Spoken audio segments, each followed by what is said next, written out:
नमस्कार। स्वराज एक्सप्रेस के खास प्रोग्राम सत्ता के संग्राम में आप सभी दर्शकों का स्वागत है। मैं हूं आपके साथ मिस्टर त्रिपाठी। मार्च की शुरुआत हो गई है और अब सभी को इंतजार 10 मार्च का है, जब 5 राज्यों में विधानसभा चुनाव के नतीजे घोषित होंगे, जो आप अपने पसंदीदा चैनल स्वराज एक्सप्रेस SMDC पर सुबह 7 बजे से लेकर लगातार देख सकते हैं।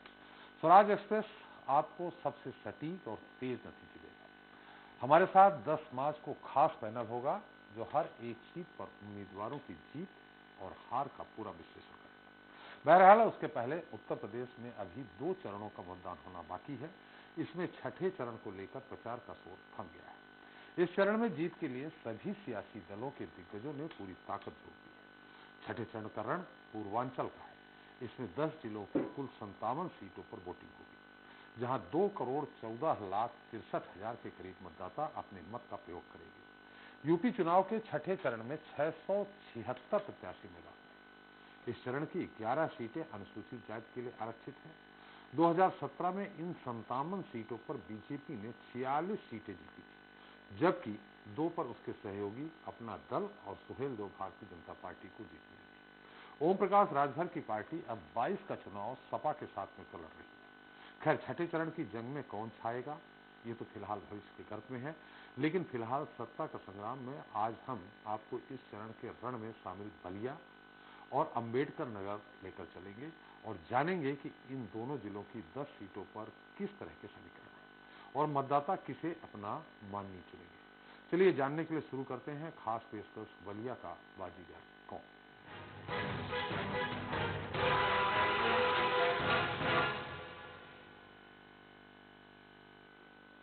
तो उत्तर प्रदेश में किसकी सरकार बनेगी, इसे लेकर हर किसी में उत्सुकता है। लोग ये जानना चाहते हैं कि देश के सबसे बड़े राज्य की सत्ता आखिर किसके हाथों में रहेगी। क्या योगी आगे भी इसे संभालेंगे या अखिलेश की वापसी होगी। इतना ही नहीं, सबकी नजर इस बात पर भी है कि बसपा और कांग्रेस का प्रदर्शन कैसा रहेगा।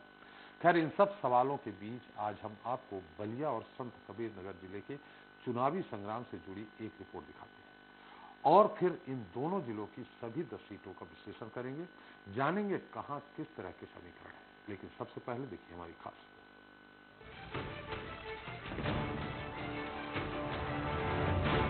यूपी में चुनावी जंग जारी है। सियासी दल ताबड़तोड़ प्रचार में जुटे हैं। मतदाताओं को रिझाकर उनका मत हासिल करने की कोशिश हो रही है। खैर, इनमें किसे कामयाबी मिलेगी, ये तो 10 मार्च को आने वाले नतीजे बताएंगे। लेकिन उसके पहले छठे चरण की हर एक सीट पर जबरदस्त चुनावी माहौल देखने को मिल रहा है। 3 मार्च को जिन 10 जिलों में वोटिंग होनी है, उसमें बलिया भी शामिल है, जहां पिछली बार बीजेपी का दबदबा रहा था। बलिया जिले में कुल 7 विधानसभा सीटें आती हैं, जिनमें फिलहाल 5 पर बीजेपी का कब्जा है, जबकि एक सीट पर सपा और बसपा काबिज है। 2017 में बीजेपी ने बलिया नगर, बैरैया, बेलथरा रोड, फेपना और सिकंदरपुर सीट पर जीत हासिल की थी, जबकि रसला में बसपा ने बाजी मारी थी और बांसडीह सीट पर सपा को सफलता मिली थी। बलिया के इस बार के चुनावी रण में सभी 7 सीटों पर कुल 82 प्रत्याशी चुनावी मैदान में हैं, जिनमें 7 महिला उम्मीदवार हैं, जबकि जिले में मतदाताओं की संख्या 24,68,804 है। इनमें 13,42,472 पुरुष और 1,26,244 महिला और 88 थर्ड जेंडर के मतदाता हैं। पिछली बार जिले में 54% से ज्यादा मतदान हुआ था, जिनमें 34% वोट बीजेपी के खाते में गए थे। बात अगर संत कबीर नगर जिले की जाए, तो यहां भी सभी पार्टियों ने जीत हासिल करने के लिए पूरा जोर लगा दिया है। जिले में कुल 3 विधानसभा सीटें आती हैं, मेहंदावल, खलीलाबाद और धनघटा। इन तीनों ही सीटों पर फिलहाल बीजेपी का कब्जा है। संत कबीर नगर के चुनावी रण में 38 प्रत्याशियों के बीच मुकाबला है। इनमें 7 महिला उम्मीदवार भी शामिल हैं। मतदाताओं की बात करें तो जिले में इनकी संख्या 12,97,000 से अधिक है। इनमें 6,95,000 के आसपास पुरुष वोटर और लगभग 6 लाख महिला मतदाता हैं। खैर, संत कबीर नगर के संग्राम में अब सबकी नजर इस बात पर है कि क्या बीजेपी 2017 के बाद एक बार फिर क्लीन स्वीप करेगी या अब की बार विपक्षी दल सत्ता पक्ष का विजय रथ रोकने में सफल रहेंगे। Bureau report, Swaraj express.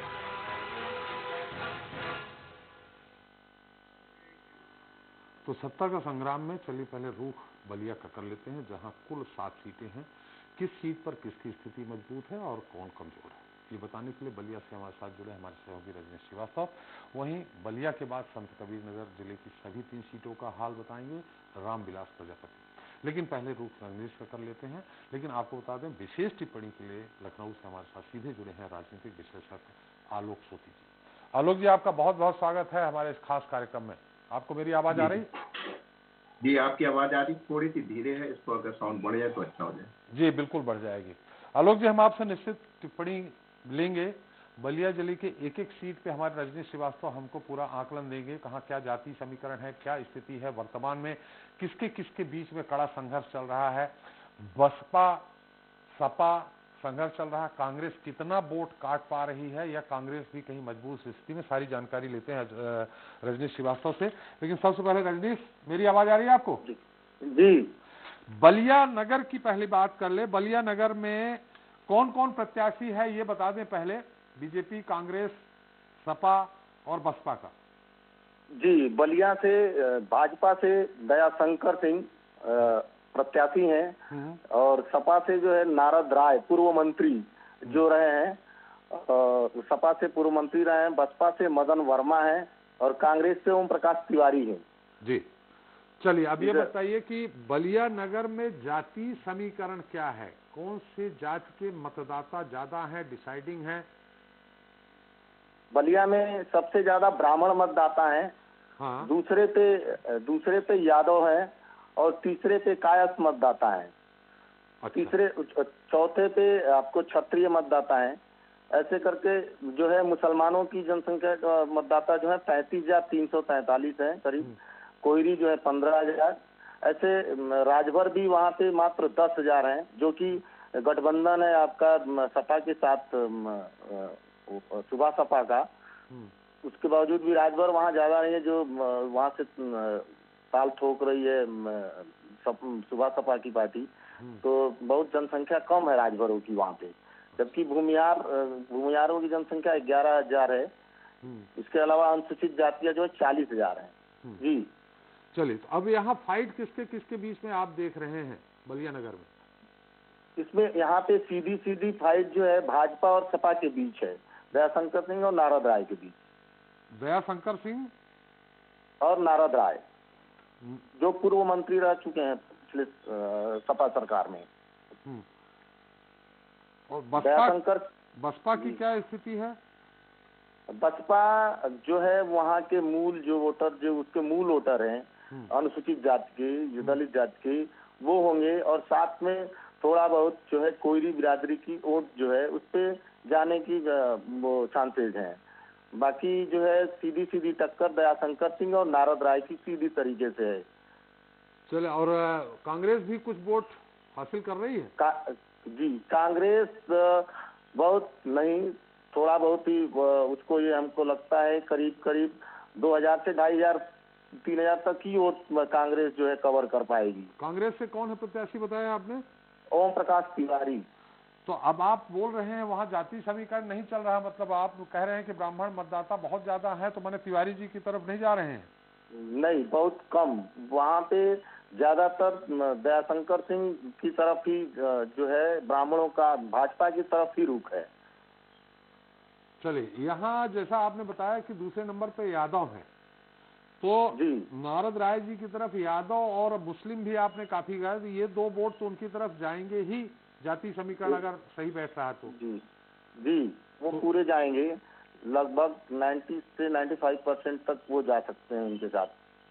तो फिर तो सपा की स्थिति मजबूत मानी जा रही? फिर नहीं, बाकी सर उसमें ऐसा है कि उसमें 36,000 जो है क्षत्रिय है, कायस्थ 37,000 हैं, ब्राह्मण 46,000 हैं और अन्य जातियों में कोयरी है और भी बनिया वहाँ पे बहुत ज्यादा है, मतलब गुप्ता, जायसवाल, ये सब सारी बनिया जातियां जो है 41,000 के करीब हैं। जो इसको ज्यादातर जो है ये वोटर जो रहे हैं वो भाजपा के ही रहे हैं। पिछली बार भी जो चुनाव जो रहा उसमें 92,889 वोट जो पड़े थे वो आनंद स्वरूप शुक्ला को मिले थे भाजपा से। जहाँ पे करीब 40,000 वोटों से जीत दर्ज किया था भाजपा ने, वहाँ से प्रत्याशी रहे थे आनंद स्वरूप शुक्ला। शुक्ला जी का टिकट काट दिया इस बार? तो आनंद स्वरूप का शुक्ला का टिकट कटा और उनको बैरिया से टिकट मिला है। अच्छा, बैरिया विधानसभा से, जहाँ पे सुरेंद्र सिंह का टिकट काट दिया गया है, जिसके वजह से सुरेंद्र सिंह बागी प्रत्याशी हो गए हैं और वो वीआईपी पार्टी से चुनाव लड़ रहे हैं और वो भी अच्छी टक्कर दे रहे हैं। बैरिया की बात कर लेंगे, बलिया नगर की हम एक बार सोती जी से बात करते हैं। सोती जी, आपने यहाँ का जाति समीकरण और किसके बीच में फाइट है, कैसा है? उन्होंने बहुत अच्छा से हमें जाति समीकरण के बारे में बताया। हमें ये लगा कि यादव, और जैसा उन्होंने कहा यादव दूसरे नंबर पे है और मुस्लिम मतदाता एक साथ। आप भी समझ रहे होंगे कि मुझे लगता है कि 95% वाकई में सही है कि यादव और मुस्लिम मतदाता सपा को ही जाएंगे। यहाँ के समीकरण क्या लग रहे हैं आगे आपको, फाइट क्या दिख रही है आलोक जी? नहीं, देखिए, दोनों जो उम्मीदवार हैं, जो दयाशंकर सिंह हैं, ये स्वाति सिंह के पति हैं, जो आपको ध्यान होगा सरोजनी नगर विधानसभा लखनऊ से जीती थी और मंत्री भी रही थी और काफी चर्चा का भी विषय है। पति पत्नी दो, और उनकी जो है सरोजनी नगर की सीट कटी थी, तो खैर इनको तो टिकट मिलना था। तो बलिया से पिछली बार दयाशंकर सिंह जो है संगठन के आदमी हैं, उपाध्यक्ष भी हैं बीजेपी के प्रदेश के, तो ये एक काफी दिनों से काम कर रहे हैं, छात्र नेता भी रहे हैं।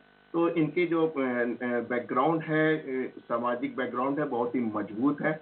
अब चूंकि ये बलिया क्षेत्र से आते हैं, हालांकि ज्यादातर समय इनका लखनऊ विश्वविद्यालय की नेतागिरी और उसके बाद लखनऊ के आसपास ही इनके रहा है, लेकिन चूंकि इनका पैतृक मकान है, घर है, इसलिए वहां पे भी इनको टिकट मिला और काफी अच्छा इनकी स्थिति नजर आ रही है। नारद राव जी भी एक काफी प्रवक्ता भी रहे हैं, काफी अच्छे बड़े नेता हैं, मंत्री भी रहे हैं। तो दोनों के बीच में कांटे की टक्कर होगी, लेकिन जैसा कि आंकड़े बता रहे हैं जनसंख्या के और जातिगत जो आंकड़े हैं, उससे साफ नजर आ रहा है कि बीजेपी एक अच्छा स्कोर कर लेगी, क्योंकि जमीन से जुड़े नेता हैं, काफी इनका वहां पे काम भी है। तो कुल मिला के लग रहा है कि दयाशंकर सिंह को ये सीट निकाल लेनी चाहिए जी। लेकिन जैसा कि उत्तर प्रदेश में ज्यादातर जाति समीकरण चलते रहे, हालांकि पढ़ा लिखा जो वर्ग है उसमें जाति समीकरण में उतना भरोसा नहीं रखता। शायद यही वजह है कि ओम प्रकाश तिवारी कांग्रेस से टिकट मिली है, उनको लड़ रहे हैं। तो हमारे रजनीश ने जिस तरह से बताया कि वो नहीं जा रहे हैं, वो बीजेपी की तरफ ही जा रहे हैं। जी जी जी, काफी चीजें सामने आ जाती, क्योंकि देखिए एक बड़ा लंबा समय होता है, ये छठा चरण है, तो यहाँ तक आते आते काफी एक साइकोलॉजिकल जो बैरियर होता है वो बदल सा जाता है। जो पहले चरण में स्थिति होती है वोटर्स की, और जो दूसरे तीसरे चौथे पांचवें में आती है, तो इसका भी एक बहुत बड़ा फैक्टर आपको देखने को मिलता है, जो कि सभी लोग इस बात को एनालाइज नहीं कर पाते हैं। ये एक हिडन फैक्टर है। तो जो छठा चरण है उसमें ऐसा देखा जाता है, तमाम बातें हो सकती है। जैसे आपने देखा था, अमित शाह जी का भी स्टेटमेंट आ गया था कि मुस्लिम वोट जो है बीएसपी की तरफ जा रहे हैं। उसका साफ संदेश था कि जो बसपा के जो ज्यादा वोट हैं वो बीजेपी की तरफ आ जाएंगे, जैसा कि उन्होंने चाह रहे थे कि अगर वहां पे बीएसपी का कैंडिडेट कमजोर हो रहा है, हार रहा है, तो एसपी के कैंडिडेट को ना जिताया जाए बल्कि बीजेपी को दिए जाए। तो इस तरीके की तमाम गिमिक्स हैं, तमाम चीजें हैं जो हिडन होती हैं, देखने को कम मिलती हैं। वह चुनाव के बाद जो सेफोलॉजी उसकी एनालिसिस करते हैं वो देखने को मिलती है। लेकिन जो हमको देखने को मिल रहा है कि दयाशंकर जी एक अच्छे कैंडिडेट्स हैं, काफी चर्चित कैंडिडेट्स रहे हैं, काफी सक्रिय रहे हैं, इसलिए इनको आराम से वहां से जीत जाना चाहिए। बिल्कुल, हम लोग पत्रकार हैं, इसी तरह तो आकलन करके प्लस माइनस निकालते हैं। निश्चित यहाँ मतलब बीजेपी मजबूत दिख रही है। हमारे साथ फिर एक बार रजनीश जी के पास चलते हैं। रजनीश जी, बैरिया ये भी बीजेपी के ही कब्जे में थी, यहाँ कौन कैंडिडेट है? एक तो आपने बताया कि शुक्ला जी हैं बीजेपी से। जी, बैरिया से जो है आनंद स्वरूप शुक्ला जो है भाजपा से, सपा से जो है जयप्रकाश अंचल, जो पूर्व में भी पिछले चुनाव में दूसरे नंबर पे रहे थे, तो बसपा से सुभाष यादव, और कांग्रेस से महिला प्रत्याशी सोनम बिंद है। यहाँ किसके बीच में फाइट दिख रही है आपको? और जो टिकट कटा था सुरेंद्र सिंह का, जो वीआईपी पार्टी से निर्दल लड़ रहे हैं, जो कि एक अच्छी फाइट वहां पे कर रहे हैं। क्षत्रियों का मतदाता प्रतिशत वहाँ 85% है, 85,000 है सर। तो 85,000 होने के वजह से क्षत्रिय जो है उनके तरफ ज्यादा मोटिवेटेड है। और उनपे करीब करीब मेरे से कुछ लोगों से बात जब हुई थी तो उन्होंने बताया कि 70 से 80% मतदान जो है क्षत्रियों का सुरेंद्र सिंह की तरफ जा सकता है। जी, यहाँ बसपा कितनी फाइट में है? बसपा अच्छा फाइट कर रही है वहाँ पे, क्योंकि वहाँ पे बसपा ने यादव को दे रखा है टिकट। इसके वजह से वो पहले भी बसपा से एक बार जीत चुके हैं, सुभाष यादव। सब जब बसपा की गवर्नमेंट 2007 में हुआ करती थी, उस समय सुभाष यादव विधायक थे वहाँ से, उन जीत चुके हैं। फिर बसपा ने दोबारा उन पे न वो दिखाया है और सुभाष यादव को प्रत्याशी बनाया है। जी। बैरिया का जाति समीकरण कुछ मालूम है क्या आपको? जी, बैरिया का जातीय समीकरण जो है, ब्राह्मण जो है वो 40,000 हैं, क्षत्रिय 85,000 हैं, यादव 80,000 हैं, बिंद मल्ला जो है 26,000 हैं, कोयरी 16,000 हैं, मुसलमान 9,000 हैं मात्र, अनुसूचित जातियां 25,000 हैं, और अन्य जातियां जो है 13,000 हैं, तो बनिया 11,000। तो यहाँ मतलब कि फाइट आपको ट्रायंगुलर दिख रही है, आनंद शुक्ला जयप्रकाश? जी, ट्रायंगुलर क्या, इसको चतुष्कोणीय लड़ाई कह सकते हैं सर। यहाँ पे जो है सुरेंद्र सिंह भी फाइट कर रहे हैं, सुभाष यादव भी कर रहे हैं, जयप्रकाश अंचल भी कर रहे हैं, आनंद स्वरूप भी कर रहे हैं। यहाँ पे चौतरफा लड़ाई है। जी चलिए, तो मैंने इसमें कोई भी जीत सकता है, कोई किसी का पड़ा भारी नहीं दिख रहा। जी नहीं। जी जी, चलिए एक बार फिर सोती जी के पास। सोती जी, यहाँ जैसा कि कहा जाता है कि योगी जी के कारण क्षत्रिय मतदाता वन साइडेड बीजेपी की तरफ है, लेकिन यहाँ सुरेंद्र सिंह चूंकि क्षेत्र में जातिवाद हो रहा, मैंने ठाकुर की तरफ जा रहा, 85,000 हैं। और दूसरा, जैसे कि यादव पूरी तरह से सपा को जाने चाहिए, जयप्रकाश अंचल की तरफ, लेकिन क्योंकि बसपा से मजबूत प्रत्याशी हैं, विधायक रह चुके हैं, उनकी तरफ जाते। यहाँ क्षेत्रीय जातिवाद ज्यादा है। जो प्रदेश भर में जो जातिवाद की बात हो रही थी वो उस तरह से नहीं दिख रहा है। जैसे कहा जाता मुस्लिम और यादव 95% सपा को ही जाएंगे, भले कोई दूसरा प्रत्याशी चाहे मुस्लिम हो, चाहे यादव हो, बसपा से हो, कांग्रेस से हो, लेकिन वो सपा की तरफ जाएंगे। लेकिन यहाँ जिस तरह से हमारे रजनी जी बता रहे हैं, ये चतुष्कोणीय मुकाबला है, ये क्षेत्रीय जातिवाद ज्यादा प्रमुखता से यहाँ नजर आ रहा है। जी, आप बिल्कुल ठीक कह रहे हैं कि जहां तक प्रत्याशियों के बीच में जो कि 4 प्रत्याशी हैं, और आप देख रहे हैं कि जो शुक्ला जी हैं वो बलिया के थे, सिटिंग एमपी थे, एमएलए थे, और उनकी जो है सीट शिफ्ट करके जो है बैरिया लाए हैं, 5 की ही जगह है। तो ऐसे सूरत हाल में ये भी एक मजबूत कैंडिडेट है। जब प्रत्याशी ज्यादा मजबूत होते हैं तो चुनाव चिन्ह ही जीतता है। इस बिटवीन द लाइन समझिए कि आप उस समय वोटर्स कंफ्यूज हो जाता है कि किसको दें। तो ऐसी स्थिति में जब वोटर कंफ्यूज हो जाता है, जो जिसमें आप 10% मान सकते हैं, नॉर्मली 7 से 10% होता है, जो कि हम लोग चुनावी आंकड़े करते हुए देखते हुए आए हैं। लेकिन जब ऐसी स्थिति आ रही जिसमें 4 हो गए हैं, वोटर कंफ्यूज हो गया है, 10% अगर ऊपर जाता है, तो ऐसी स्थिति में चुनाव चिन्ह जीतता है। और जो रूलिंग पार्टी है, अगर उसके अंदर एंटी इनकम्बेंसी फैक्टर नहीं होती है, जिस तरीके से योगी मोदी की अभी भी काफी अच्छी इमेज बनी हुई देश में चली आ रही है। हालांकि दिल्ली से लखनऊ से बलिया जो है आखिरी स्टेशन ही होता है। ऐसी स्थिति में लखनऊ की जो योजनाएं हैं, परियोजनाएं हैं, वहां तक पहुंचती हैं। और आपने देखा था पूर्वांचल में जिस तरीके से आपका पूर्वांचल बना हुआ है, आपका हाईवे बना हुआ, एक्सप्रेस वे बना हुआ, उसके तमाम ऐसे फैक्टर्स हैं जो विकास के फैक्टर हैं, वो भी सामने आएंगे। और हमें लगता है जब चौखुरिये होगा तो उस समय चुनाव चिन्ह जीतेगा, और हमको उम्मीद है कि बड़ा ही इंटरेस्टिंग होगा इसमें। चतुष्कोणीय कोई भी बाजी मार सकता है, आपको लग रहा है? बीजेपी का पलड़ा भारी दिख रहा है। जी नहीं, यहाँ एक और थोड़ा सा आपसे सवाल करना था। जो पूरे प्रदेश की बात है, जैसा कि मैं इसके पहले कांग्रेस के प्रवक्ता हूँ, सपा के प्रवक्ता हूँ, या बहुजन समाज पार्टी से भी कुछ लोगों से बात हुई, हमें ये डिस्कशन में बात होती रही, वो लोग एकदम इस बात को लेकर ज्यादा पिन करते रहे हैं कि क्षत्रिय महासभा की पार्टी चल रही, क्षत्रिय महासभा की सरकार चल रही है।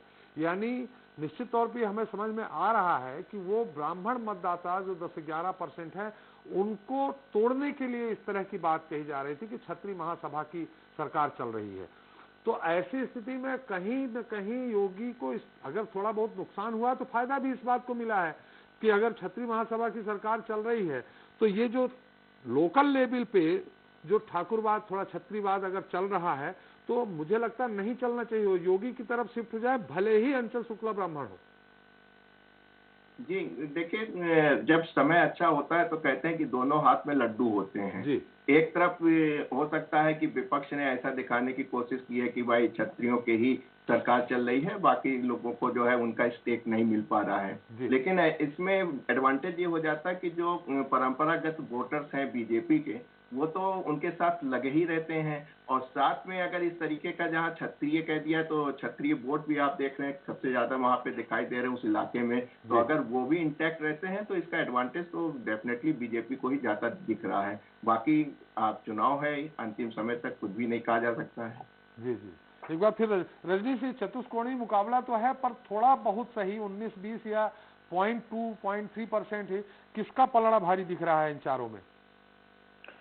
इसमें पलड़ा अगर भारी देखा जाए तो जयप्रकाश अंचल यानी सपा प्रत्याशी का ज्यादा दिखता है, क्योंकि यहाँ पे 80,000 यादव मत है और 9,000 मुस्लिम मतदाता है। इसके अलावा थोड़ा बहुत राजभर मतदाता भी है। इसके वजह से जो है इसका पलड़ा जो है सपा का ही ज्यादा भारी दिखता है जी, वहाँ तो पे। यहाँ आपने ये बात कही कि बसपा भी फाइट में है, तो बसपा से सुभाष यादव प्रत्याशी हैं, तो क्या वो बसपा फाइट में देखे तो यादव क्या उनकी तरफ नहीं जाएंगे क्या अंचल, जबकि यादव नहीं है जयप्रकाश अंचल? नहीं, जयप्रकाश अंचल यादव ही है वो। अच्छा, वो भी यादव।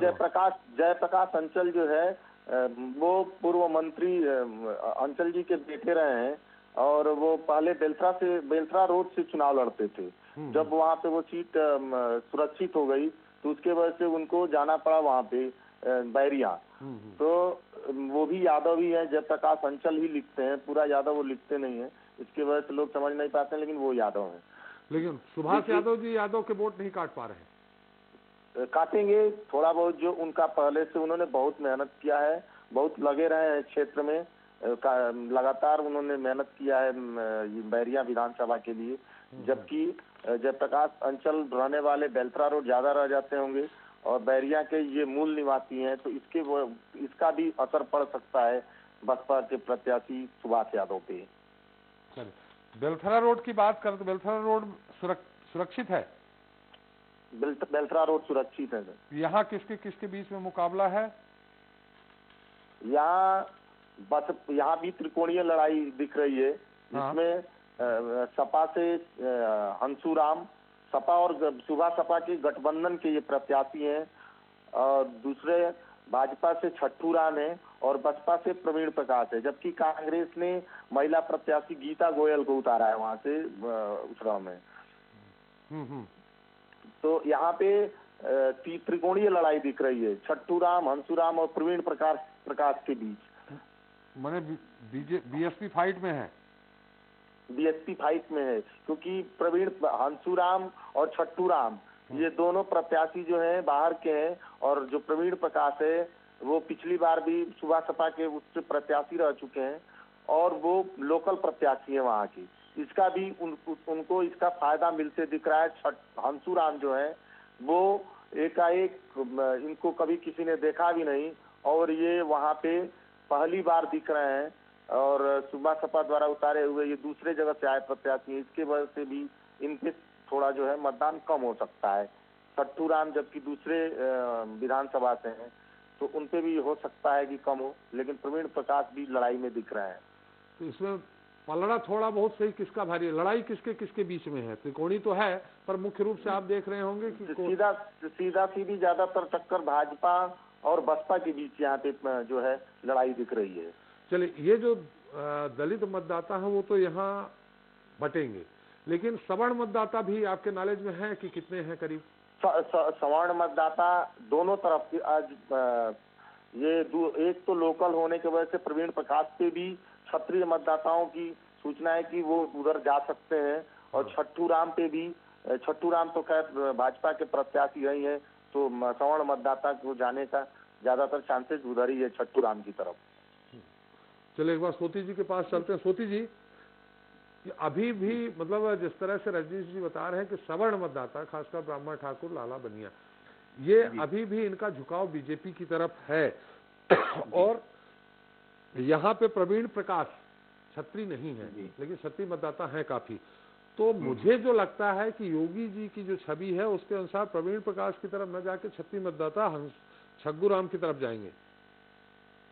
जी हाँ, मेरी एक पूर्व सांसद से यहाँ अभी बात हुई थी थोड़ी देर पहले आपके प्रोग्राम से। जी। तो उन्होंने कहा था कि ये जो सुरक्षित सीट है, यहाँ पे तो अच्छी तरह निकल रहे हैं, कोई दिक्कत की बात नहीं है। हमने आधा प्रश्न उनसे यही था कि साथ में आपके पास 5 सीटें हैं, जी। क्या इस बार भी आप अपने इतिहास को दोहरा पाएंगे? जी। तो उन्होंने कहा था इस बार जब फाइट चढ़ा मुश्किल है, इसलिए कहना मुश्किल है, लेकिन उन्होंने बड़े विश्वास के साथ कहा था कि जो सुरक्षित सीट है वो हम निकाल रहे हैं। अब चूंकि वो रूलिंग पार्टी के पूर्व थे, बीजेपी के थे, इसलिए कुछ कहना मुश्किल है। तो हो सकता है वो अपनी पार्टी के लिए हो सकते हैं, लेकिन उनका ये भी कहना हमको अच्छा लगा कि अब की बार 5 सीट लाना थोड़ा सा मुश्किल नजर आ रहा है। तो इसका मतलब है कि वो काफी हद तक ठीक कह रहे थे। तो चूंकि जमीनी हकीकत तो आपके संवाददाता ही बता सकते हैं वहाँ पे, लेकिन जो हमारी बात हुई उससे जो है हम आपको बता रहे हैं कि उनका तो ये मानना और विश्वास था कि यहाँ पे बीजेपी आराम से निकाल ले जाएगी। जी, एक बार फिर पूछ लेते हैं रजनीश, थोड़ा बहुत ही सही पलड़ा किसका भारी दिख रहा है यहाँ बेलथरा रोड में? पलड़ा तो भाई सही में वो भाजपा का ही दिख रहा है, लेकिन जो है यहाँ पे लोकल प्रत्याशी कई जो लड़ने के लिए तैयार थे, जैसे जो पिछले जो विधायक रहे, जो पिछली बार लड़ा था गोरख पासवान ने, उससे पहले वो सपा सरकार में विधायक भी रहे, तो उनका भी टिकट कट गया। इसके अलावा एक राजेश पासवान करके प्रत्याशी हुआ करते थे, जो कि अच्छी फाइट करने बहुत काम किया उसने, उसकी भी टिकट काट गया। और पिछले पूर्व मंत्री और पिछले प्रत्याशी रहे घूरा राम का बेटा भी टिकट मांग रहे थे, संतोष राम, उनका भी टिकट कटने से जो है वहाँ पे सपा थोड़ी कमजोर दिख रही है। इसके वजह से भाजपा वहाँ पे ज्यादा बढ़त पे दिख रही है यहाँ पे। जी, और बसपा इसी के वजह से लड़ाई में दिख रही है। फेफना की बात कर लें, फेफना सुरक्षित सीट नहीं है जी। फेफना नहीं, वो फेफना में कौन है? फेफना में वहाँ से जो प्रत्याशी हैं, अभी मंत्री रहे हैं उपेंद्र तिवारी भाजपा से, हाँ। संग्राम यादव सपा से, कमलदेव यादव बसपा से और जैनेन्द्र पांडे कांग्रेस से। जी, जो पिछली बार उपेंद्र तिवारी ने उसमें बसपा के प्रत्याशी अंबिका चौधरी को पिछली बार हराया था यहाँ पे, और लड़ाई भी इस बार भी उपेंद्र तिवारी और भाजपा और सपा के बीच ही दिखाई दे रही है। संग्राम यादव उपेंद्र तिवारी के बीच में? जी, भाजपा में उपेंद्र तिवारी और संग्राम यादव, भाजपा और सपा सीधा सीधी टक्कर दिख रही है। यहाँ जाति समीकरण मालूम है क्या आपको? जी, जातीय समीकरण यहाँ पे आपको जो है यादव 70,000, हाँ, दलित 45,000, राजपूत 30,000, भूमियार 20,000, हाँ, राजवर 35,000, चौहान 20,000, ब्राह्मण 12,000, अन्य करीब 65 से 70,000। मुस्लिम भी है यहाँ? वो मुस्लिम बहुत कम जनसंख्या है, मुस्लिम करीब करीब 8,000 के करीब है वहाँ पे। और संग्राम यादव 85,000 है? जी सर, नहीं सर, 70,000 यादव। जी। तो यहाँ उपेंद्र तिवारी और संग्राम यादव के बीच में फाइट है। दूसरे यादव बीएसपी के जो वोट हैं, परंपरागत वोट हैं, वो प्लस यादव वोट लेकर के बीएसपी नहीं है क्या फाइट में? बीएसपी फाइट में है। पिछली बार जो है वहाँ से अंबिका चौधरी लड़े थे चुनाव बसपा से, बागी हो के सपा से। हाँ। इसके वजह से जो मूल वोटर थे दलित 45,000 ही यहाँ पे हैं। हाँ। जबकि ज्यादातर राजपूत, भूमियार, ब्राह्मण ऐसे करके मतदाता यहाँ पे ज्यादा हैं। तो इसका भी असर वो दिख रहा है कि सीधी सीधी जो है संग्राम यादव और उपेंद्र तिवारी की ही टक्कर दिख रही है। जो पिछली बार जो अंबिका चौधरी के हट जाने के वजह से इनकी जो फाइट जो है 4 वोट पाया था संग्राम यादव ने और 52,000 के करीब मत पाया था अंबिका चौधरी ने।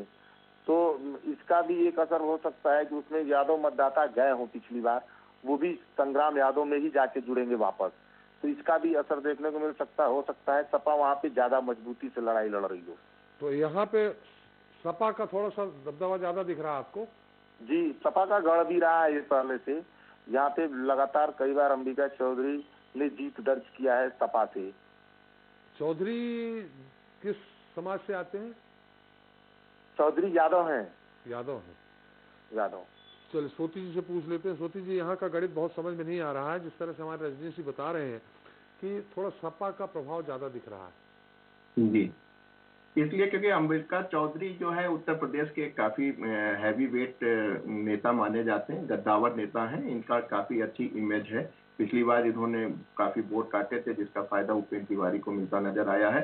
लेकिन जिस हिसाब से बता रहे हैं कि 70,000 जो है आपके मतदाता हैं यादव हैं, और प्लस आप देखते हैं क्योंकि ये थोड़ा सा ग्रामीण क्षेत्र में आता है, लखनऊ से काफी दूर इलाका है, तो ऐसी स्थिति में जो यादव वोट हैं वो सपा के साथ इंटैक्ट हैं, मुस्लिम वोट तो उनको 90% मिलने ही है। तो कुल मिला के जो ये कह रहे हैं बिल्कुल ठीक कह रहे हैं कि इसमें संग्राम यादव जी एक अच्छी मजबूती से लड़ते नजर आ रहे हैं, लेकिन आखिरी टाइम तक उपेंद्र तिवारी जो है लड़ सकते हैं, क्योंकि चुनाव में कुछ भी कहा नहीं जा सकता है। जो डिसाइडिंग फैक्टर होती है, जब क्लोज फाइट्स होती हैं उस समय कुछ भी नहीं कहा जा सकता क्या हो सकता है। फिर भी अगर हमारी दृष्टि से देखें तो इस समय यादव जी जो संग्राम यादव हैं सपा से, इनका पल्ला जरूर भारी है। तो यहाँ ये देखा जा रहा सीधे सीधे जितनी सीटों में अपन आकलन किए अभी, उसमें बीजेपी और सपा की लड़ाई है, माने साइकिल और कमल के बीच में ही चल रहा। यहाँ जाति फैक्टर वो काम नहीं कर रहा, जैसे बीएसपी से दूसरे यादव खड़े हैं, कांग्रेस से पांडे जी खड़े हैं, तो ये कोई भी वोट नहीं काट पा रहे हैं जाति समीकरण के आधार पे। नहीं, देखिए जब फाइट पहले और दूसरे नंबर पे अगर आपके पास स्ट्रॉन्ग आपको मिल जाते हैं कैंडिडेट, तो ऐसे सूरत हाल में जो तीसरे और चौथे नंबर पे होते हैं उनको बहुत कम परसेंटेज ऑफ वोट जाता है। कांग्रेस की तो स्थिति वैसे ही उत्तर प्रदेश में काफी खराब है, तो हमें उम्मीद है कि जहां तक बसपा की सवाल है, अब बसपा के कैंडिडेट जो जितने भी वहाँ के वो दलित वोट हैं, अगर उसमें से अगर बीजेपी को टर्न हो जाते हैं, अगर वो देख रहे हैं जिस तरीके की स्थिति पैदा की जा रही है कि अगर आपका बसपा का कमजोर कैंडिडेट है तो सपा को ना जीतने दीजिए, अपने बीजेपी को जिताने की कोशिश कीजिए, तो ऐसे सूरत हाल में उपेंद्र तिवारी की स्थिति बन सकती है। लेकिन वहां पे धरातल पे क्या स्थिति चल रही है इसको कह पाना बहुत ही मुश्किल काम होगा। और जो संवाददाता हैं जो इसी जमीन से जुड़े हुए हैं, हमें लगता है ये ज्यादा बेहतर आकलन कर रहे होंगे। और यहाँ से जो लखनऊ से बैठ के मुझको लग रहा है संग्राम यादव चूंकि दोबारा लड़ रहे हैं, हो सकता है 5 साल में पिछले में काफी काम किया हो, कोरोना के समय में इन्होंने क्या भूमिका अदा की अपने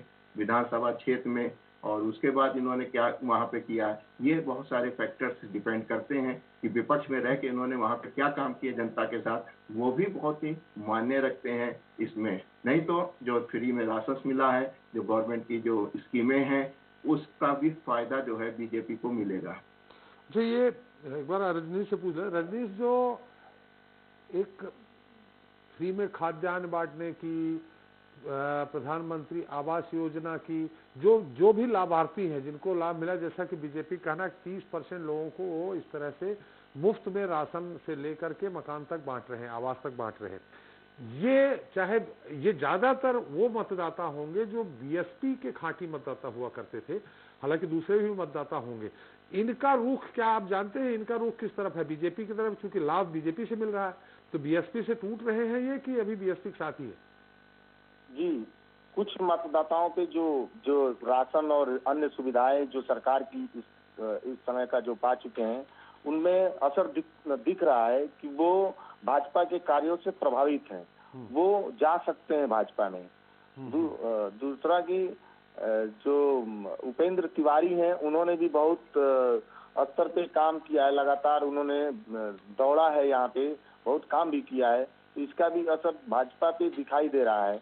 अभी उन्होंने 700 कुछ शादियों का जो एक कार्यक्रम भी कराया था कुछ दिन पहले, चुनावों से मात्र 2 महीना पहले उन्होंने 700-750 शादियों का कार्यक्रम कराया था, बहुत लंबे स्तर पे, जो उसका भी असर दिखाई देता है।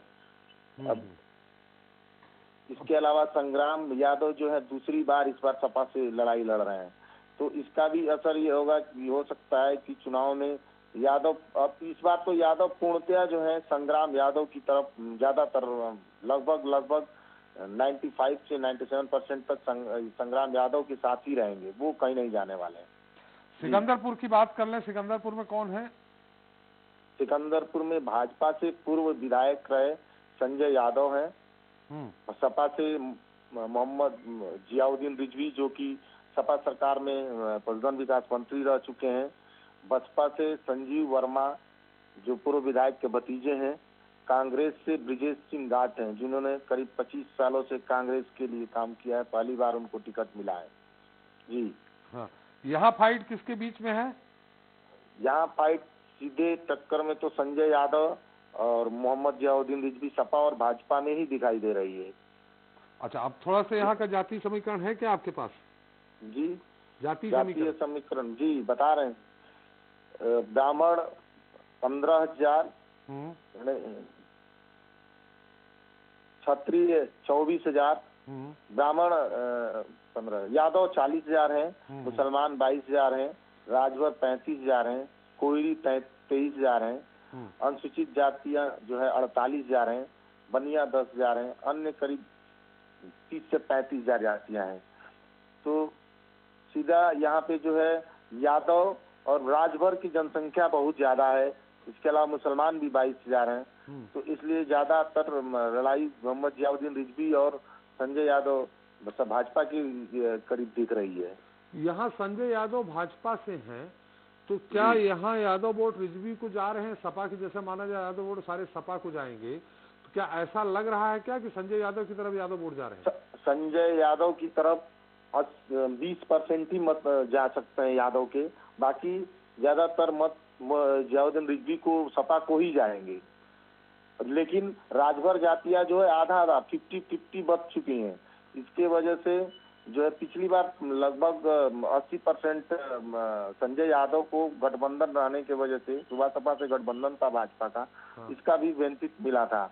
और लेकिन तो भी आधी जातियां जो है, आधी जो राजभर जाति है वो आधे आधे हो गए हैं, उसके बावजूद भी, गठबंधन के बावजूद इस बार जो है आधा वोट भाजपा को जाएगा और आधा सपा को जाते दिख रहा है यहाँ पे। इस बार तो गठबंधन सपा से हो गया है ना उनका, लेकिन ज्यादातर राजभर जो है 2 मतों में बटे हुए हैं, भाजपा और सपा दोनों। एक तो ओम प्रकाश राजभर के वजह से और कुछ भाजपा की नीतियों को देखते हुए भाजपा की तरफ से, तो ये 50-50% का वो दिख रहा है कि दोनों तरफ ये वोट जाएगा राजभर का। तो ये दूसरा, ये ब्राह्मण क्षत्रिय ये ज्यादातर जातियां तो भाजपा की तरफ ही जाएंगी। ये भी कितने हैं?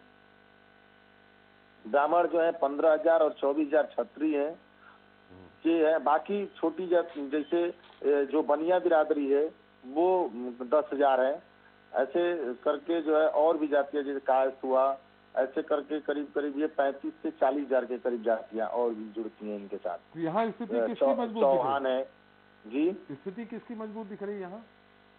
यहाँ स्थिति साफ नहीं दिख रही है, इसलिए कि संजय यादव और जियाउद्दीन रिजवी की सीधी सीधी टक्कर दिख रही है। इसके वजह से किसी को कहा नहीं जा सकता है कि लड़ाई किधर जाएगी, कभी दोनों तरफ में कहीं भी जा सकती है, भाजपा और सपा की तरफ। बीएसपी भी कुछ रेगुलर फाइट करने की कुछ प्रयास कर रही है? प्रयास कर रही है, लेकिन बहुत पीछे दिख रही है। सोती जी, जैसा कि हमारे रजनीश जी ने बताया, लेकिन मुझे यहाँ जो गणित समझ में आ रही है, आप शायद बेहतर इसके बारे में बता सकते हैं, आप लंबा अनुभव है आपको। संजय यादव अगर 20% यादव के वोट काट लेते हैं तो मुझे नहीं लगता है सवर्ण मतदाता ब्राह्मण ठाकुर बनिया लाला ये इकबाल रिजवी को वोट देंगे सपा को, क्या लगता है आपको? जी, मैं सबके आंकड़े को अगर अंगणित के रूप में जोड़ रहा था तो ये करीब 80,000 के आसपास पहुंच रहे हैं, और अगर हम यादव और मुस्लिम वोट को हो तो ये 66,000 और राजभर को आप आधा आधा कर ले, तो कुल मिला के जो है फाइट बहुत ही क्लोज हो रही है। जो अगर आप ये मान के चले कि हम वर्गीकरण करें अपने वोटों की संख्या का, तो दोनों में लगभग बराबर बराबर है।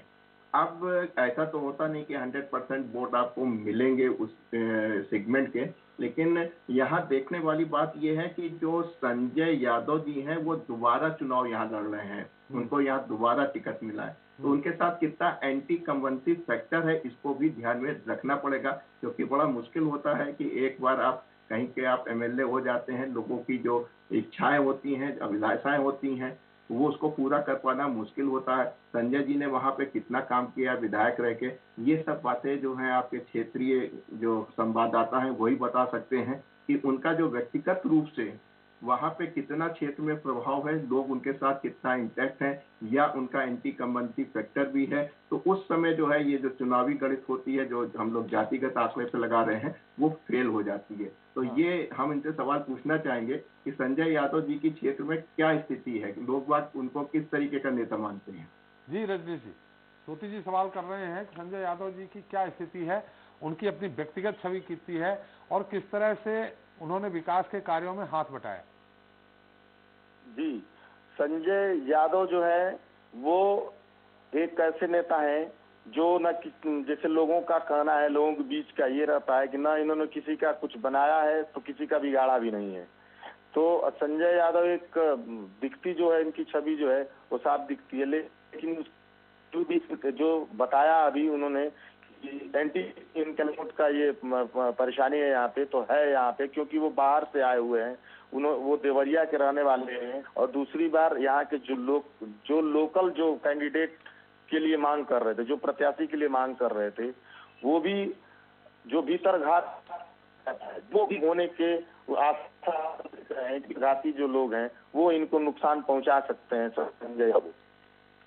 चलिए, ये तो फिर और जबरदस्त फाइट हो गई सोती जी, बिल्कुल बराबर की वोट जी। कांग्रेस ये बीजेपी का प्रत्याशी थोड़ा सा कमजोर नजर आ रहा है यहाँ आपको। हाँ, वोट किस करवट बैठेगा थोड़ा सा दिखना है, लेकिन सबड़ मतदाता जो इन्होंने बताया, जो अंकगणित लगाया, वो जो पढ़ा लिखा मतदाता है वो या तो वर्मा जी की तरफ जाएगा या संजय यादव जी की तरफ, क्योंकि जो अभी अल्पसंख्यक बहुसंख्यक मतों में एक तरह से जो डिवाइड हुआ है, जो खाई खींची है, वो इतना जल्दी पटने वाली नहीं है जो मुझे लगता है। तो जो खाटी अल्प बहुसंख्यक हैं वो रिजवी जी को वोट देंगे, इसमें थोड़ा शंका है। चलिए रसड़ा की बात कर लेते हैं। रसड़ा में बसपा जीती थी, इस बार की क्या स्थिति रजनीश? बसपा इस बार और लड़ रहे हैं वहाँ पे भाजपा। आपकी आवाज आप लगता है नेटवर्क से अलग हो गए थोड़ा सा। भाजपा से बब्बन राजभर लड़ रहे हैं वहाँ पे, और जो है सुबह सपा और सपा का गठबंधन है वहाँ पे, जहाँ पे महेंद्र चौहान लड़ रहे हैं। बसपा से उमाशंकर सिंह लड़ रहे हैं और कांग्रेस से ओमलता महिला प्रत्याशी लड़ रही हैं। यहाँ किसकी है? बीएसपी जीती थी यहाँ पिछली बार, तो इस बार भी ज्यादातर बीएसपी के ही चांसेज है वहाँ पे जीतने के, क्योंकि अभी तक वहाँ पे जो है किसी की फाइट उतनी मजबूत नहीं दिख रही है जितना बीएसपी मजबूत है वहाँ पे। क्यों मजबूत है? उन्होंने बहुत सारा जो है सामाजिक कार्यों को किया है वहाँ पे, जैसे शादियों को कराना या फिर छोटे छोटे लोगों से मिलना, लोगों के लिए कार्य करना, इन सब का भी असर पड़ता है। और उन्होंने विकास कार्य भी कराया वहाँ पे, रसड़ा को बहुत विकास दिया उन्होंने। और उनकी कंपनी भी है, मतलब तो पहले अपनी थी, उनकी भाई की कंपनी है छात्र शक्ति कंस्ट्रक्शन, जो कि बहुत काम कराया है पूरे क्षेत्र में। तो इसका भी लोगों पे असर पड़ता है, वो देख रहे हैं कि ये काम जो है उन्हीं का है। तो बसपा से फाइट किसकी है? दूसरे नंबर पे कौन है? बीजेपी है कि कांग्रेस सपा है? नहीं, वहाँ पे सपा सुबह सपा रहेगा, महेंद्र चौहान से लड़ाई रहेगी, जो कि चौहान और मत वहाँ पे बहुत ज्यादा है, करीब 54,000 के करीब है, 50,000 के करीब है। इसके अलावा वहाँ पे जो है यादव बहुत कम है वहाँ पे, 20,000 हैं, राजभर 50,000 हैं। तो ऐसे करके ज्यादा फैक्टर लड़ाई दिख रही है उसी से। बाकी जो है छत्री 60,000 है वहाँ पे, दलित 80,000 है। तो ज्यादातर मतदाता उसके हो जाते हैं, दलित और छत्री मिला के बहुत ज्यादा मत हो जाते हैं। इसके अलावा अन्य जातियां भी इनके साथ रहती हैं। तो काम कराने के मैंने अपनी सक्रियता के दम पे वो फिर से बसपा की सीट ला रहे हैं। बसपा की सीट जाती दिख रही है सर। चलिए, बांसडी सपा के पास थी। हाँ, सपा के पास थी, जो कि यहाँ नेता प्रतिपक्ष रहे हैं राम गोविंद चौधरी, जो मात्र 1500 करीब 1500 वोटों से ही जीते थे, 1687 वोटों से।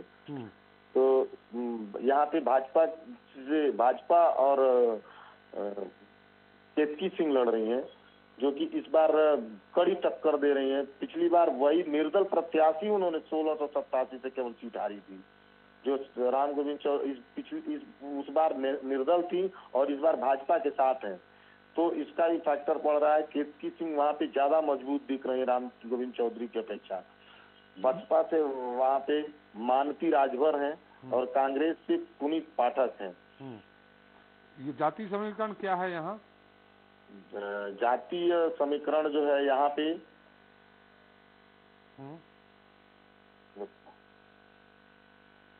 जी, ब्राह्मण वहाँ पे 80,000 के करीब है, क्षत्रिय 60,000 हैं, मुस्लिम आपको 30,000 हैं, यादव 30,000 हैं, राजभर 25,000 हैं, बनिया 25,000 हैं, अनुसूचित जातियां 30,000 हैं। तो ब्राह्मण वोट पुनीत पाठक की तरफ नहीं जा रहे हैं?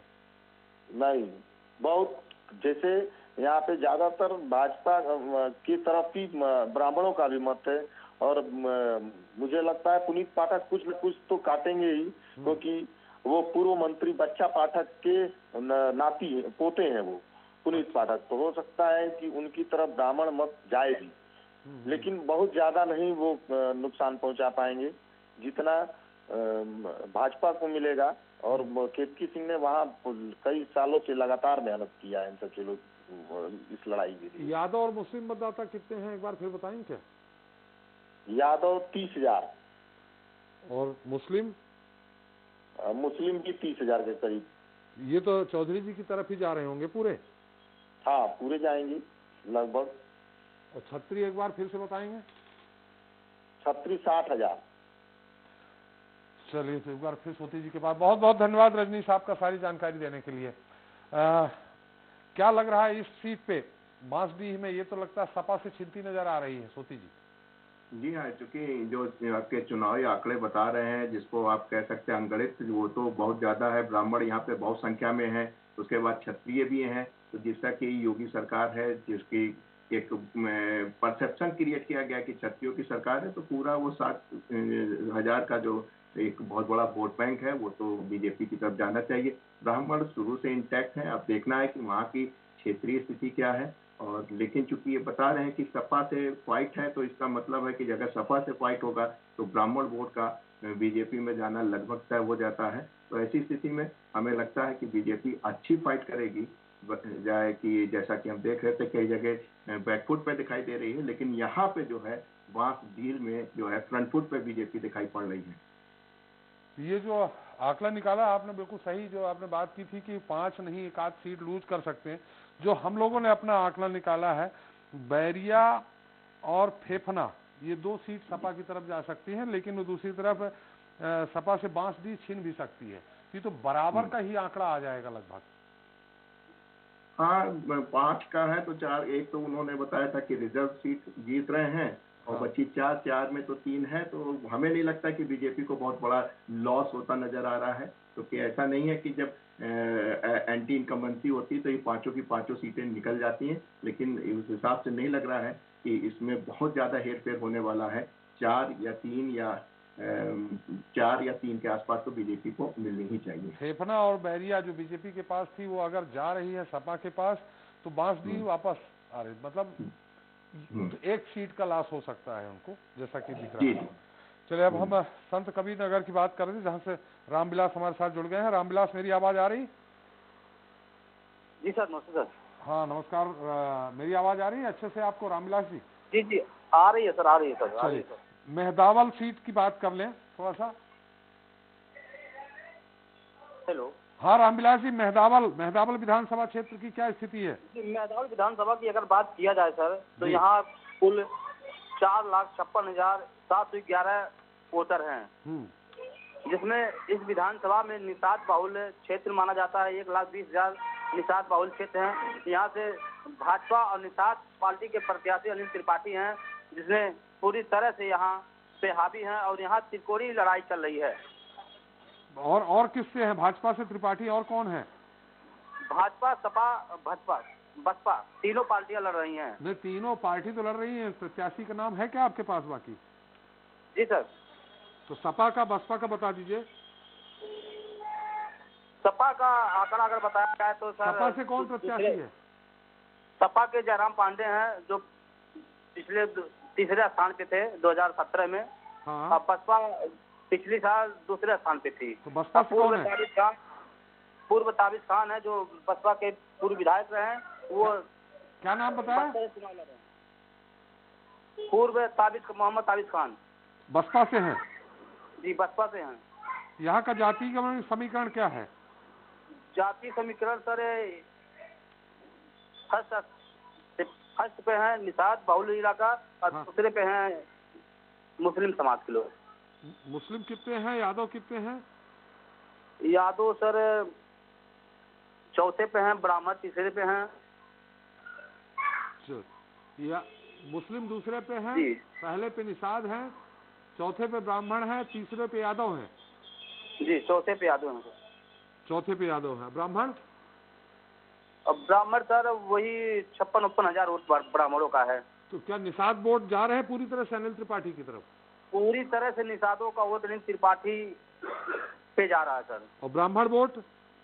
ब्राह्मण वोट भी अनिल त्रिपाठी को जा रहा है सर। तो स्थिति बीजेपी की और अच्छी पिछड़ा है। समाज भी अनिल त्रिपाठी को भी सर समर्थन कर रहा है। कौन? पिछड़ा समाज जैसे बनिया समाज है और तमाम तरह के ये पिछड़ा बनिया राजभर नहीं समाज होता है। यार, पिछड़ा बनिया जो- नहीं होता। नहीं ये जो है सर व्यापारी समाज।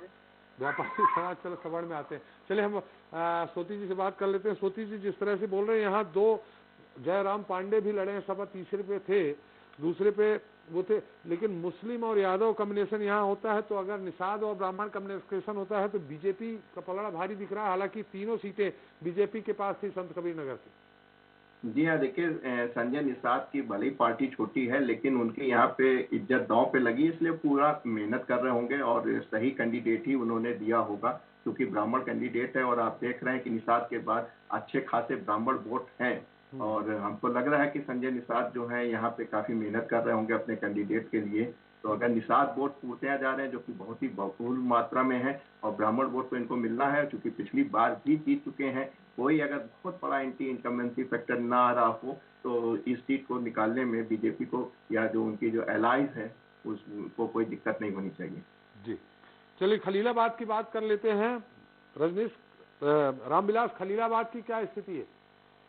सर खलीलाबाद में सर त्रिकोणीय लड़ाई है, सपा बसपा भाजपा तीनों लड़ रही है, लेकिन स्वर्गीय भालचंद्र यादव के सपुत्र नाम सुबोध भी तीनों यादव प्रत्याशियों का बता दीजिए, तीनों पार्टियों के प्रत्याशियों का नाम बता दीजिए। भाजपा से सर अंकुर राज तिवारी हैं, और सपा से सर दिग्विजय नारायण उर्फ जय चौबे हैं, बसपा से सर अफ्ताब आलम उर्फ गुड्डू भैया। चलिए, तो यहाँ जाति समीकरण क्या है? जाति समीकरण सर मुस्लिम बाहुल्य क्षेत्र है सर। तो मुस्लिम कैंडिडेट एक भी नहीं है? हाँ सर। मुस्लिम प्रत्याशी एक भी नहीं है किसी पार्टी से? मुख्य प्रत्याशी सर यहाँ से राष्ट्रीय अध्यक्ष पीस पार्टी के भी चुनाव मैदान में हैं, डॉक्टर आयूब, लेकिन कोई हवा यहाँ पे नहीं है। लेकिन 3 प्रत्याशी चुनाव मैदान में लड़ रहे हैं। फाइट किसके किसके बीच में है? फाइट सर सपा बसपा भाजपा की है। बसपा भी है यहाँ फाइट में? जी, बसपा दूसरे स्थान पे रही सर पिछली बार 2017 में। अभी क्या स्थिति दिख रही है? इस बार मुस्लिम वोट एकदम लामबंद है सपा की तरफ से। अभी सर सपा की स्थिति तो थोड़ा डाउन दिख रहा है, क्योंकि जो संजन हैं सर भालचंद्र यादव स्वर्गीय सांसद यहाँ के थे, पूर्व सांसद, उनके बेटे सुबोध यादव यहाँ से चुनाव लड़ रहे हैं, जो कि तीनों का समीकरण बिगाड़ चुके हैं। तीनों? ये आम आदमी पार्टी से चुनाव लड़ रहे हैं सर। अच्छा, ये बताए, उन्होंने समीकरण बिगाड़ दिया है? जी जी, यहाँ का समीकरण एकदम बिल्कुल बिगड़ गया सर। तो चतुष्कोणी मुकाबला है क्या? आम आदमी पार्टी भी चौथे नंबर मतलब लड़ रही आम है? आदमी पार्टी का भी मुकाबला बहुत टक्कर दे रहा है सर, बहुत टक्कर की लड़ाई चल रही है आदमी पार्टी के यहाँ पे संत कबीर नगर सदर सीट से सर। तो स्थिति क्या लग रही है? किसकी थोड़ा बहुत 19-20 अंतर है किसकी तरफ? स्थिति सर ये लग रही है, अगर सिंपैथी वोट पा जाते हैं सुबोध यादव तो चुनाव जीत जाएंगे सर। आप पार्टी से? आप पार्टी से जीत जाएंगे? आपका स्थिति बहुत बढ़िया है सर इसमें। मैंने आप से जीत जाएंगे? आप पार्टी जीत जाएगी यहाँ से? जी जी सर, ऐसा लग रहा है कि आप पार्टी जीत जाएगी सर। सोती जी, लग रहा है क्या आपको ऐसा? आप खाता खोलेगी? कह नहीं सकते सर, अगर ऐसा होगा तो काफी बड़ा ताज्जुब होगा, अजूबा होगा, और कि आप पार्टी के लिए तो ये तो बहुत अच्छी खबर है कि खलीलाबाद सीट पे कर सकती, क्योंकि आप देख रहे हैं कि आप पार्टी के साथ काफी मुस्लिम वोटर रहता है। अगर आप दिल्ली में देखें तो पूरा मुस्लिम वोटर जो कांग्रेस से शिफ्ट हुआ था वो आप पार्टी पे चला गया था। तो अगर दिल्ली का जो मैग्नेटिज्म है, जो इतनी अगर उनकी मैग्नेटिक फील्ड अगर खलीलाबाद तक पहुंच जाती है, तो मुस्लिम वोट का भी आप पार्टी पे आना कोई बड़ी बात नहीं है। हो सकता है, पता नहीं, इनसे पूछिए, अरविंद केजरीवाल साहब ने कोई सभा की, वहां पहुंचे हैं कि केवल वो अपनी दम भर रहे हैं? पूछ लेता हूँ रामविलास जी, अरविंद केजरीवाल गए हैं वहाँ, सभा की है क्या? जी सर, केजरीवाल गए थे सर। कब गए थे? केजरीवाल आए थे सर, काफी भीड़ थी। कब गए थे? अभी सर 4 दिन पहले आए थे सर केजरीवाल जी। चलिए सोती जी, लगता है माहौल बन जाएगा। जी, अगर अरविंद केजरीवाल जैसा एक गद्दावर बड़ा नेता, मुख्यमंत्री दिल्ली का अगर वहां आता है और ये बता रहे हैं, क्योंकि क्षेत्रीय हैं, बेहतर जानते होंगे कि उनका वहां पे अगर पहले से दबदबा बना है, तो हमको लगता है कि मुस्लिम वोट अगर सपा से टूटते हैं तो वो आप पार्टी पे जाएंगे, और ये आप पार्टी के लिए बड़ा शुभ समाचार भी होगा कि उनका खाता उत्तर प्रदेश में खुल भी सकता है। चलिए, धनघटा सीट की, धनघटा में क्या स्थिति है रामविलास? धनघटा, जी सर, धनघटा में भी स्थिति ठीक है। 2 पार्टियां वहाँ लड़ रही है, सपा भाजपा। स्थिति किसकी ठीक है? जिसमें एक भाजपा के प्रत्याशी हैं गणेश चौहान, जो सफाई कर्मी भी हैं। सफाई कर्मी पे भाजपा प्रत्याशी पर दाव लगाया गया है। वहीं पूर्व विधायक अलगू प्रसाद चौहान है, जो बसपा सुभाष पार्टी के प्रत्याशी बनाए गए हैं। यहाँ लड़ाई किसकी बीच है? लड़ाई सपा भाजपा की है सर। सपा से कौन है? सपा से सर ये पूर्व राम चौहान, जैसे राम चौहान की, वो लल्लू प्रसाद चौहान। हाँ जी सर, अलगू प्रसाद चौहान है सर यहाँ के उम्मीदवार, पूर्व विधायक। यहाँ का जाति समीकरण कुछ है क्या? जाति समीकरण सर ये चौहान बाहुल क्षेत्र है सर। तो ये चौहान आपस में कट रहे हैं? जी सर, चौहान आपस में लड़ रहे हैं सर। मुस्लिम और यादव भी हैं क्या? हाँ, यादव भी हैं सर, यादव भी हैं उसमें, यादव भी हैं सर।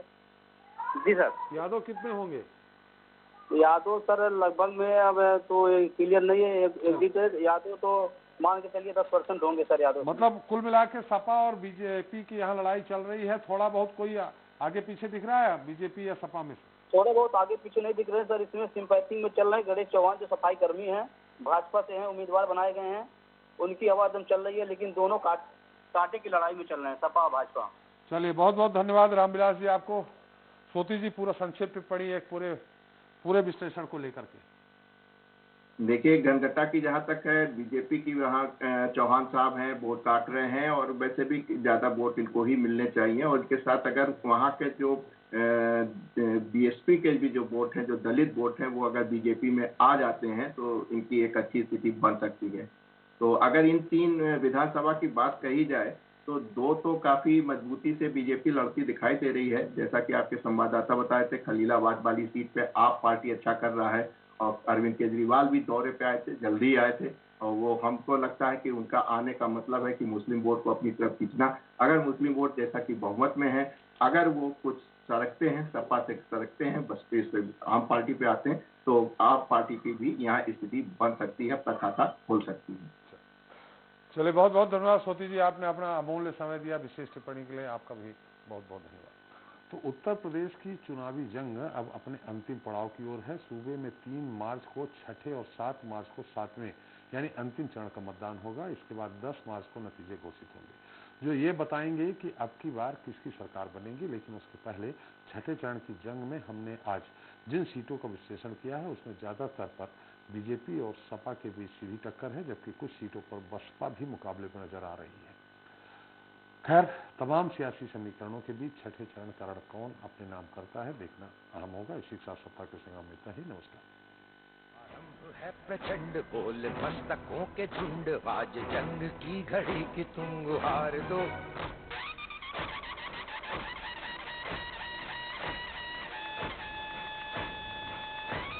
आरंभ है प्रचंड